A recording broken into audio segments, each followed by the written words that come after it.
보겠습니다.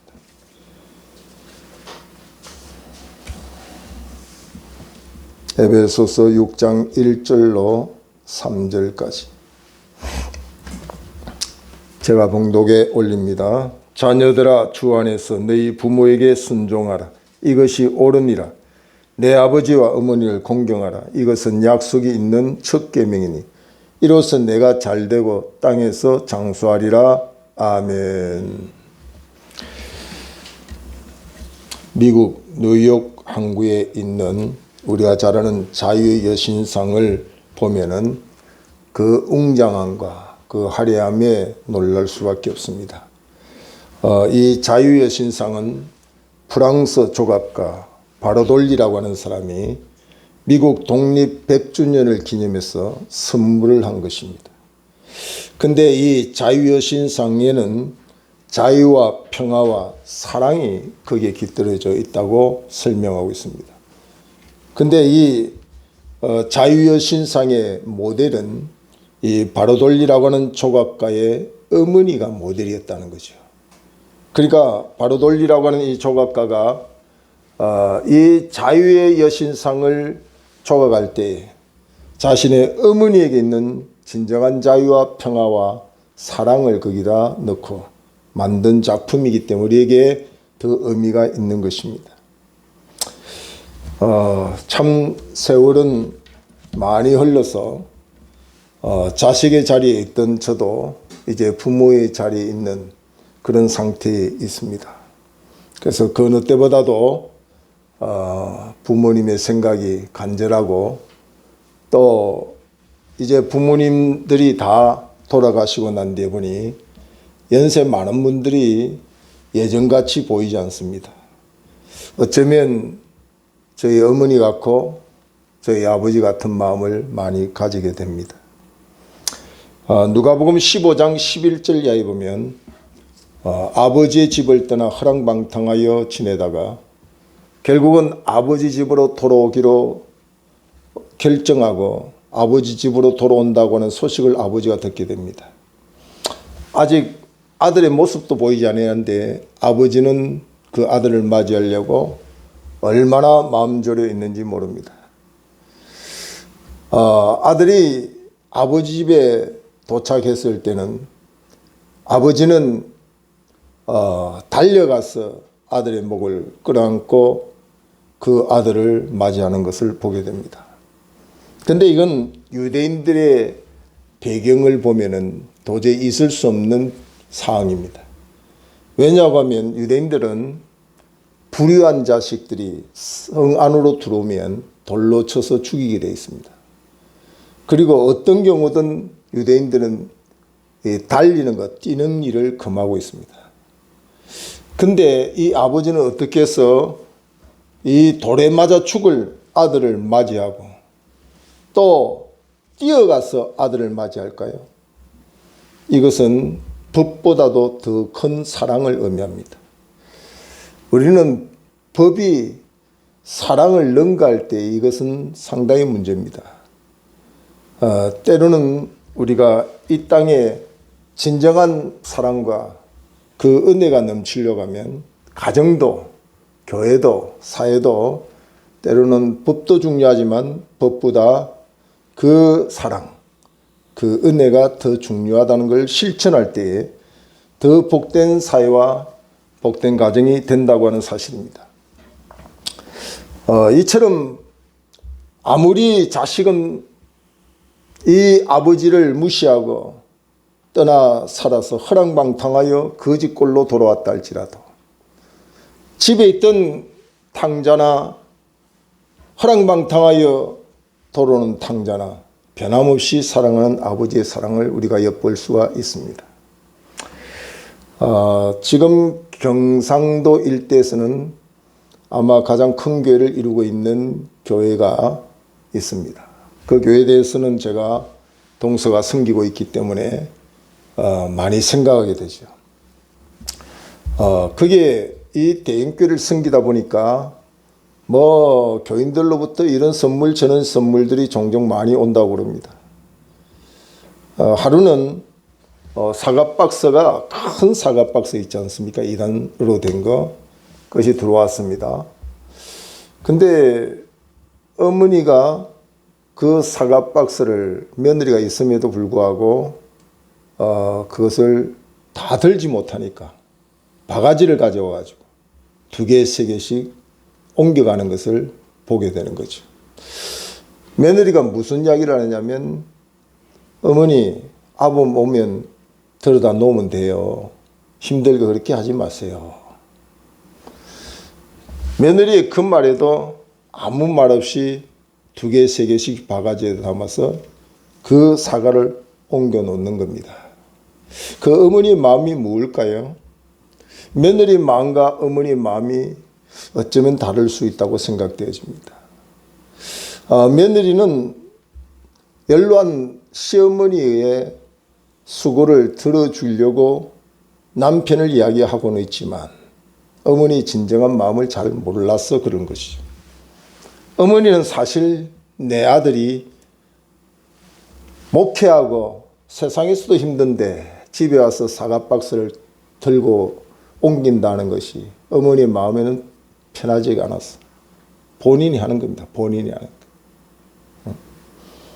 그게 이 목사님의 어머니의 한도에서 그런 사항이 있는 게 아니라 사실 저희 어머니 또 여러분의 어머니도 그런 어머니일 것으로 의심하지 않습니다.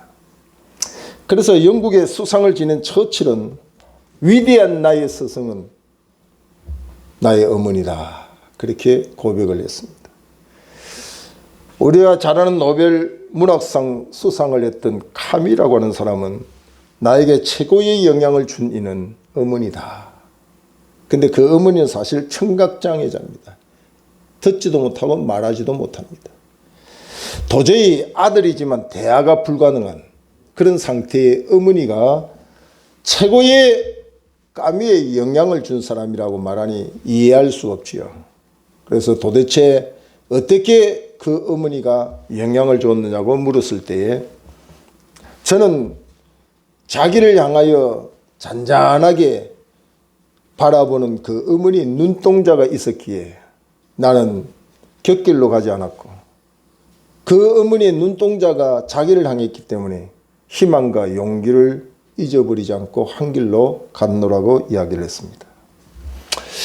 어머니가 건강하고 또 세상적으로 많은 것이 가지고 든든할 때도 어머니이겠지만 진정한 자식으로서 그 어머니를 바라볼 때는 연약하고 남들 보기에는 참으로 부족한 것이 많이 보일지라도 그 어머니에 대한 진정한 사랑을 깨달을 때에 오늘 까미 같은 고백을 하지 않겠느냐 생각이 되어집니다. 그래서 어머니는 진정으로 나의 최고의 의사요, 상담자요, 때로는 요리사요, 성직자요, 교통순경이요, 순교자이다. 그런 말까지도 하게 되는 거죠. 노숙자 한 사람이 이제 길거리에서 사고를 당하고 죽음 직전에 있습니다. 발견한 경찰이 신원을 물어봅니다. 계속해서 자기는 아무도 없다고 이야기를 하다가 끝내 마지막 어쩔 수 없이 한마디를 합니다. 자식이 있는데 이런 아비의 모습이 전해지면 우리 아들이 얼마나 힘들고 어렵겠습니까? 약속 안 해주십시오. 자식에게는 알리지 않았으면 좋겠습니다. 그 어떤 사연을 가지고 있는지는 모르지만 이 아버지는 홀로 지내고 있었습니다. 그러다가 길거리에서 거의 노숙자같이 생활하다가 사고를 당하여 죽음 직면에 있으면서 알고 봤더니 그 아들은 의사요 교수였습니다. 사회적인 저명인사입니다. 그럼에도 불구하고 왜 이 아버지 홀로 된 아버지를 돌아보지 않았을까 하는 것은 우리가 가정사의 문제이기 때문에 추측만 할 일이지만 그 아버지의 마음이 참으로 우리에게 울림을 주고 있습니다. 혹이나 자신의 지금의 지금의 모습이 자식에게 혹시 해가 될까 봐 자기의 신분도 자기의 지금 처지와 환경도 내 자식에게 알려주지 않기를 원합니다. 이런 부모에게 성경은 효에 대하여 명령합니다. 우리가 선택할 수 있는 부분이 아니라 이것은 당연히 해야 될 옳은 일이다. 하나님이 우리에게 명령하는 말씀이 바로 효라고 하는 것입니다. 십계명 중에서 우리가 5계명이 1계명에서 4계명까지가 신앙인이 하나님에 대한 자세를 말하고 있는다 하면 5계명부터 10계명이 인간의 도리입니다. 인간이 우리가 어떻게 살아야 될까. 근데 인간에게 주신 첫 번 계명이 뭐냐면 5계명에 있는 내 부모를 공경하라 하는 말씀입니다. 그러니까 이것은 바로 거부할 수 없는 하나님의 명령이라는 거죠. 이것은 해도 되고 안 해도 되는 일이 아니라는 거예요. 사람으로서 이 땅에 존재하는 이상 마땅히 행할 일이 뭐냐면 부모에게 효도하라. 신명기 5장 16절에 보면 너는 내 하나님 여호와께 명령한 대로 내 부모를 공경하라. 그리하면 내 하나님 여호와께서 내게 준 땅에서 내 생명이 길고 복을 누리리라. 이 명령입니다. 명령. 하나님이 오늘날 이 땅에 존재하는 모든 이들에게 이와 같은 헌신된 사랑을 실천하고 하나님 대리로 하나님같이 이 땅에 우리에게 사랑과 은혜를 베풀고 있는 부모에게 효다라 그렇게 말하고 있습니다. 그 명령 거부할 수 없는 것이죠. 오늘 본문에도 보면은 내 부모에게 순종하라 이것이 옳으니라. 내 부모에게 순종하라 이것이 옳으니라 그렇게 말씀을 하고 있습니다. 근데 저는 이제 나이 들어서 양친이 이제 다 이 세상에서 이제 돌아가셨습니다. 그래서 오늘 이 저와 같은 분들이 우리 교회도 많이 있는데 이런 상황 속에서는 어떻게 효를 실천할까 그런 생각을 하게 됩니다. 그것이 오늘 우리가 성경을 한번 찾아볼 부분이 디모데전서 5장 1절부터 한번 보세요. 디모데전서 5장 1절로 늙은이를 꾸짖지 말고 그나되 아버지에게 하듯 하며 젊은이에게는 형제에게 하듯 하고 늙은 여자에게는 어머니에게 하듯 하며 젊은 여자에게는 온전히 깨끗함으로 자매에게 하듯 하라. 참 가부인 가부를 존대하라. 만일 어떤 가부에게 자녀나 손자들이 있거든 그들로 먼저 자기 집에서 효를 행하여 부모에게 보답하기를 배우게 하라. 이것이 하나님 앞에 받으실 만한 것이니라. 양친이 저처럼 세상을 떠난 분들, 그런 분들은 효대할 기회를 어떻게 행해야 될까? 전 여기 지역에 와서 참 부자 동네다, 참 잘 산다 그런 생각을 하면서 우리 지역을 사랑하게 됐어요. 우리가 있는 이 교회 중심에 있는 영혼들을 정말 사랑하게 됐습니다. 많은 것들 중에 보면 우리 지역은 돈 많아서 부자라고 말하고는 있지만 삶의 모습도 굉장히 아름다운 것들을 많이 제가 보게 됩니다. 길거리에서 때로는 어른아이 할 것 없이 저도 전혀 모르는데 길거리에서 인사하는 분들이 많아요. 그 어쩔 때는 제가 당황했습니다.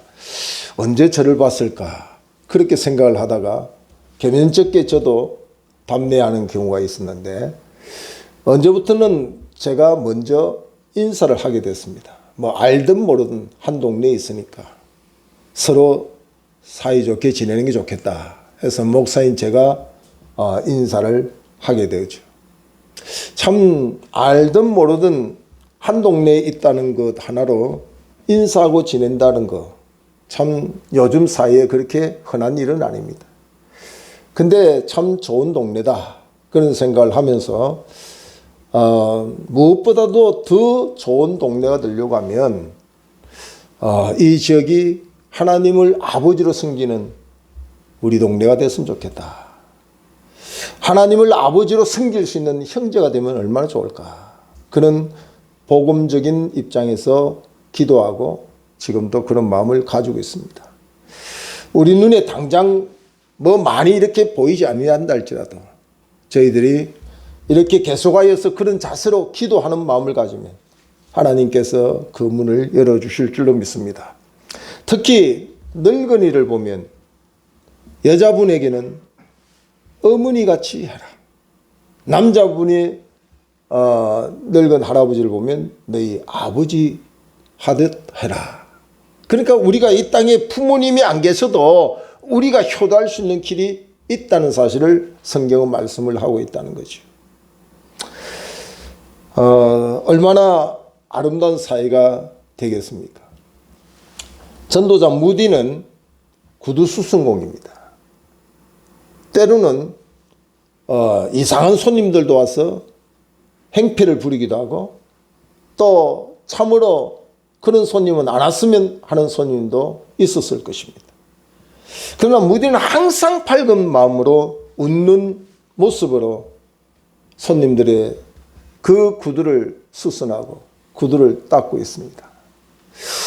항상 변함없이 밝고 웃음 지으며 성실하게 일하는 이 무디를 향하여 손님이 묻습니다. 도대체 당신은 무엇이 그렇게 즐겁고 행복해서 이 구두를 닦으면서 그렇게 합니까? 그때 무디는 이런 말을 합니다.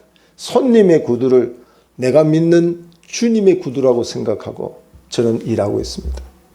우리 주님을 맞이하듯이 손님을 맞이하니까 기쁘지요. 제가 믿는 예수님을 손님도 믿으면 참으로 좋을 텐데요. 이렇게 전도를 했다고 그럽니다.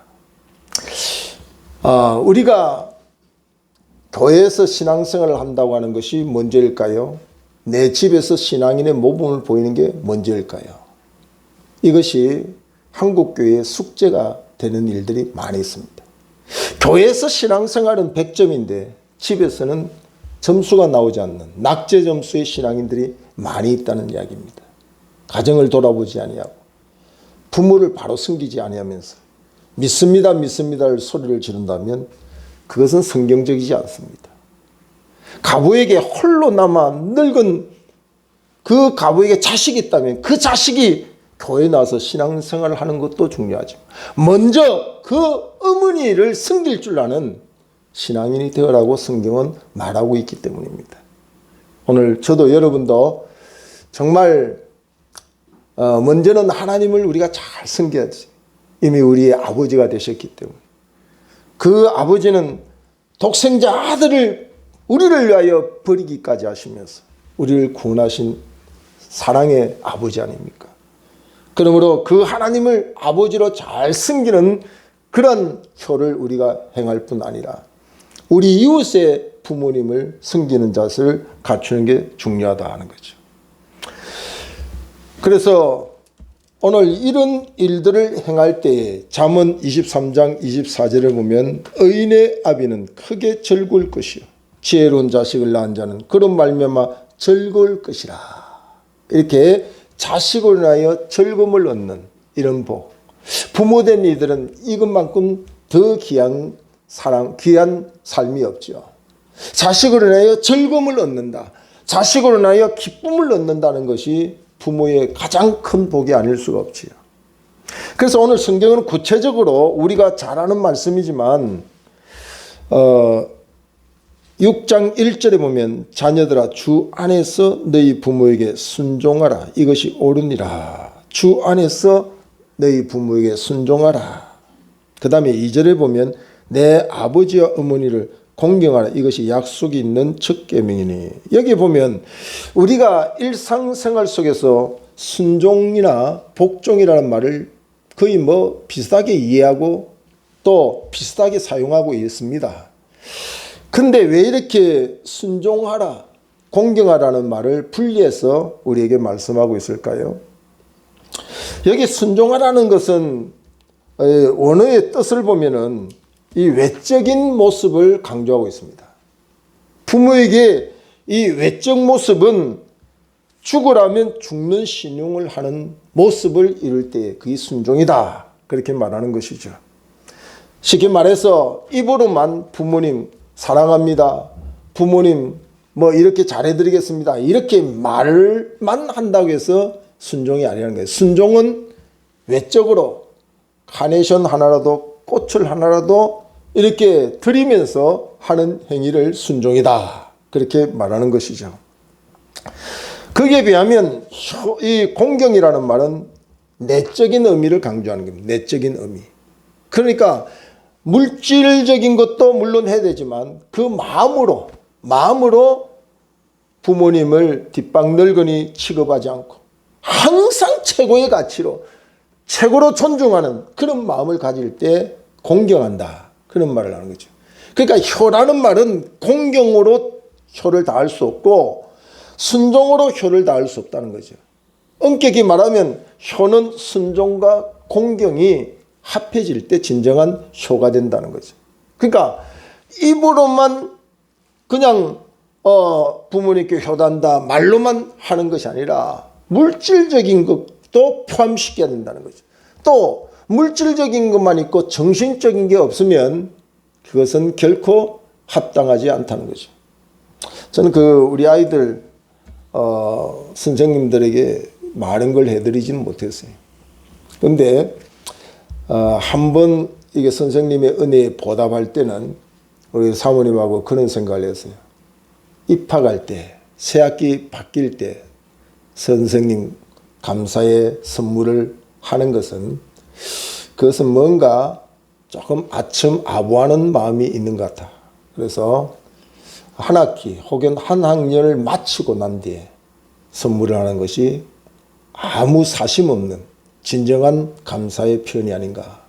그렇게 생각하고 화장품 하나도 선물할 때 한 학기 혹은 한 학년을 마치고 선물하는 경우가 있었습니다. 우리가 때로는 이 정신적인 것만 너무 강조하고 그 공경이라고 하는 말을 사용하고 그것을 이행한다고 해서 효가 아니라는 것이. 제가 우리 며느리가 아이들 데리고 요즘 굉장히 바쁘거든요. 여름 성경학교 공과도 또 주일학교 공과도 이렇게 해야 되고 직장 생활도 해야 되고 하니까 시간이 없어서 5월 5일 날 이렇게 데리고 와서 어버이 이렇게 감사의 표현을 했어요. 근데 오늘 아침에 또 보니까 일찍이 카톡에 우리 부부의 사진과 또 감사의 표현을 거기에 기록을 했습니다. 부모님 밑에 자식 되어 너무 기쁩니다. 부모님 항상 건강해 주세요 하고 아들 누구, 며느리 누구가 아니라 딸 누구 그렇게 해서 보내왔습니다. 바쁘다 핑계대고 입으로만 말한다고 하면 효도가 좀 부족하지. 이해할 수도 있겠지만 그러나 이 문자 하나, 전화 한 통, 이런 물질적인 보이는 효를 할 때에 진정한 효가 될 수 있다는 거죠. 그래서 어떤 이는 자식들에게 받은 그 카네이션 하나가 세상 그 어떤 훈장을 받은 것보다 더 귀하다. 그렇게 표현하는 사람도 있더라고요. 근데 오늘 우리가 이 5절을 보면은요, 종들아 두려워하고 떨며 성실한 마음으로 육체의 상전에게 순종하기를 그리스도께 하듯 하라. 육체의 상전이라고 하면 뭐 직장에서 상사도 있을 수 있고 학교에서 선생님이 있을 수도 있습니다. 그 가정에서는 부모님이 있을 수 있죠. 근데 이들에게 어떻게 우리가 대하는 것이 바른 태도인가? 그리스도께 하듯 하라는 거죠. 그러니까 우리 신앙에는 모든 표준이 그리스도가 표준이기 때문에 불효해도 신앙생활을 바로 하는 게 아니다 이 말이죠. 참된 효는 정신적인 것만 효라고 말할 수 없습니다. 물질적인 것이 같이 포함되어야 됩니다.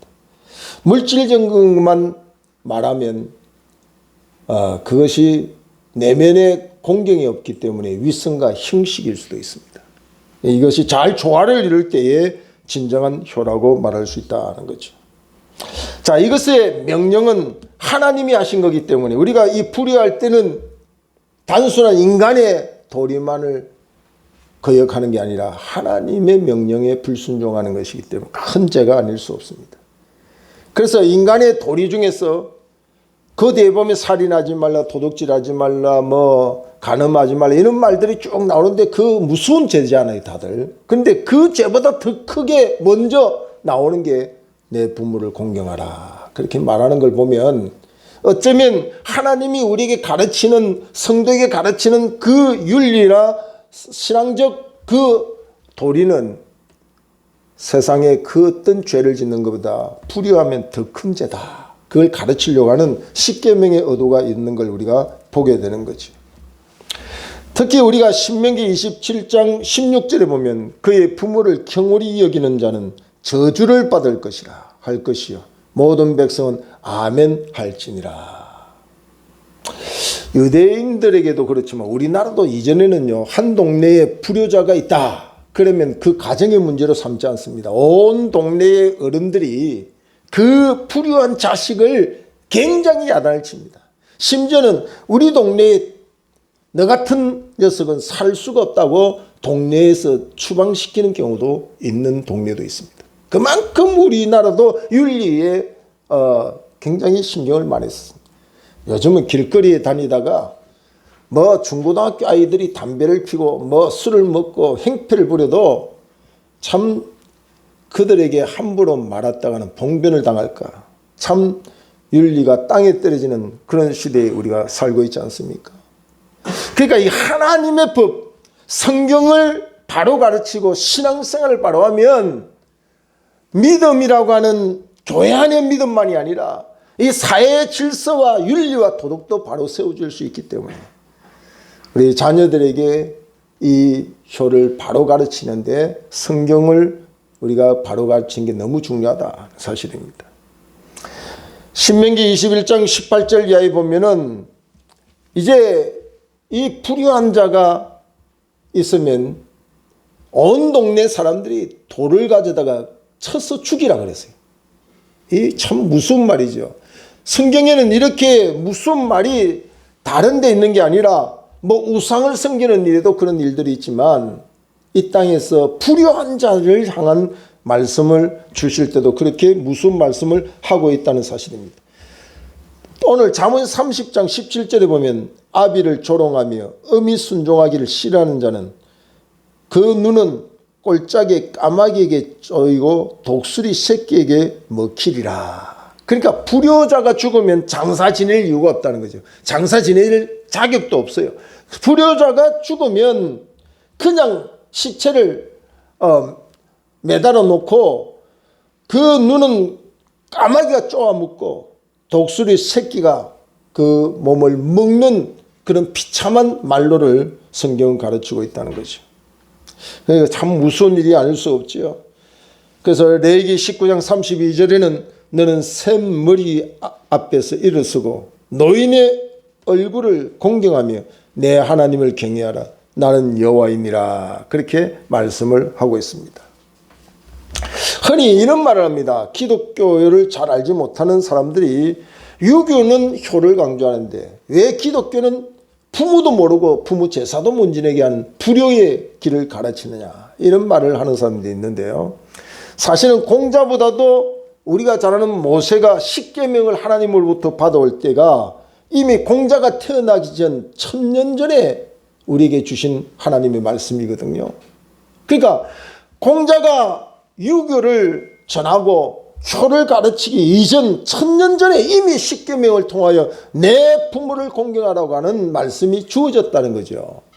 근데 그 공경, 부모에게 순종이라는 방법이 조금 이해가 잘못돼서 오늘 뭐 제사를 지내야 부모에게 효도한다는 그런 말을 유교에서는 하는지 모르지만, 기독교가 죽은 부모 조상에게 제사 지내지 않는다고 해서 그들의 응곡을 모르는 게 아니에요. 가장 기독교가 가르치는 것은 죽은 부모들, 죽은 조상에게 절하여 지나는 것이 옳다고 하면 할 거예요. 그러나 그 누구도 부모님의 제사, 조상의 제사에 부모님의 귀신이 온다는 말을 함부로 할 수 없어요. 본 사람도 없고, 그렇게 아무 의미도 없고 아무 대상도 분명하지도 못하는데 그런 행위를 하는 것은 성경에 위배되기 때문에, 성경은 무엇이라고 말하냐면 살아생전에 죽어서 울고 불고 뭐 상다리 부러지게 차려놓고 제사 지내는 것이, 그것이 효가 아니라 살아생전에 너희 부모에게 잘하라 하는 거예요. 기회 주어질 때 잘하라, 후회 없이 눈물 흘리고 탄식하는 것이 효도가 아니라 살아생전에 잘하는 것이, 그것이 효도라고 가르치고 있다는 사실입니다. 그 예를 가장 모델로 예수님이 이 세상에 33년 동안 사셨는데, 예수님이 누굽니까? 하나님의 본체이잖아요. 하나님 본체. 우리를 구원하기 위하여 인간의 몸을 입고 아기 예수님으로 요셉과 마리아의 몸을 빌려 이 땅에 태어났죠. 그러나 예수님의 그 33년은 우리 인간의 수천 년의 생활보다 더 가치 있고 더 중요하고 하루하루가 더 중요하지만, 예수님은 거의 30년 동안 공생애를 하기 전에 육신의 부모님의 일을 거들고 부모님의 밑에서 순종하며 살았던 그런 말씀을 누가복음 2장 51절 이하에 말씀하고 있다는 거죠. 그러니까 인간이 이 땅에서 하루하루도 귀하지만 예수님의 하루는 얼마나 귀합니까? 오시자마자 공생애의 사역을 하고, 오시자마자 하나님의 뜻을 전하고 하나님의 그 신분으로 사역을 해도 될 수 있는 분인데, 왜 이렇게 예수님은 사적인 생활, 육신의 부모를 섬기고 육신의 그 삶을 중요히 여기며 30년 동안 살았을까? 어떻게 생각하면 30년을 공생애 하시고 3년을 사적인 생활을 하셨으면 더 좋았을 텐다는 생각을 인간적으로 해보지만, 저는 왜 예수님이 사적인 생활을 30년 하시고 공생애를 3년 하셨느냐 하는 생각을 하면서 오늘 우리에게 가르친 것은, 육신을 입고 이 땅에 태어난 사람들은 너무 신앙적인 이 공적인 생활만을 강조할 게 아니라 내 처해진 환경 속에서 육신의 일도 처해진 내 환경 속에서 최선을 다해야 된다는 것을 교훈하고 있다는 사실을 우리가 기억해야 된다는 것을. 가정도 모르고 남편도 모르고 아내도 모르고 자식도 모르고 오직 하나님만 섬긴다고 하는 이런 잘못된 신앙인들이 이 말씀을 보고 우리가 배워야 될 줄로 압니다. 그리고 예수님께서는 요한복음 2장 1절 이하에 보면, 잔치집에 포도주가 떨어졌을 때에 육신의 어머니 마리아가 요청을 합니다. 포도주가 떨어졌습니다. 그때에 예수님께서 때가 이름에 그 어머니 마리아의 말씀을 거역하지 않고 순종하여 포도주를 만든 사건을 우리가 보게 되죠. 그 다음에 보면은 누가복음 22장 42절에 보면 예수님께서 십자가를 지시고 가상 7원 중에서 예수님께서 말씀하시기도 하고, 또 제자 요한에게 내 어머니를 잘 부탁한다, 그렇게 마지막까지 어머니를 기억하고 효도하는 모습을 보여주고 있고, 예수님의 일상의 생활은 항상 고난의 현장 속에도 육신을 입고 얼마나 힘들고 어렵겠어요. 십자가 앞에서도 나의 원대로 마옵시고 아버지의 원대로 하옵소서. 우리가 하나님을 아버지라 섬긴다면 예수님께서 어떻게 효도하셨는지를 우리가 점검하고 그것을 잘 보고 있으면, 이것이 신앙인의 효도구나, 이것이 육신의 부모님은 지금 존재하고 있지 않느냐 할지라도 이제 내가 하늘 아버지를 섬기는 일에 예수님처럼 해야 되겠구나. 바로 우리가 믿습니다 하는 신앙생활도 중요하지만, 그 신앙생활이 우리의 사적인 공간 속에서, 가정에서, 사회 속에서도 중요하게 예수님처럼 살아가야 되는구나 하는 사실을 우리가 깨달았어. 너희는 세상의 빛이요 소금이라는 말씀이 우리를 통하여 드러나야 된다는 거죠. 때가 이르면 우리는 적대적으로 하나님 앞에 때로는 물질적으로, 때로는 마음 정신적으로 순종도 공경도 아울러 할 줄 아는 효가 되어져서 하나님께 영광을 돌려야 돼요. 교회 나와도 항상 이런 겁니다. 내 마음으로 하나님을 공경하면 되지. 그럼 헌금 하나 내는데도 쩔쩔매고, 그건 바로 하나님 앞에 효도하는 게 아니에요. 또 어떤 사람은 그냥 내가 있는 부가 많으니까 뭐 그냥 물질만 툭툭 내고 정신적으로 마음적으로는 전혀 딴판에 있는 사람들, 그런 것은 바른 효가 되고 바른 신앙생활의 모습이 아니라는 거지. 그래서 항상 헌금도 물질에도 있지만 정성도 포함되어야 된다. 그래서 성경에 보니까 내 물질이 있는 곳에 내 마음도 있다 하는 말씀을 하고 있다는 사실입니다. 그러므로 우리는 이 신앙의 모범을 보이시고 효의 모범을 보이신 우리 구주 예수님을 따라서 이 효의 명령을 절대적으로 순종하고 복종해서 하나님께 영광이고 사회와 민족 앞에 거룩한 빛으로 나타날 수 있기를 주 이름으로 축원합니다. 기도하겠습니다. 존귀하신 하나님께 영광과 찬송을 올려드립니다.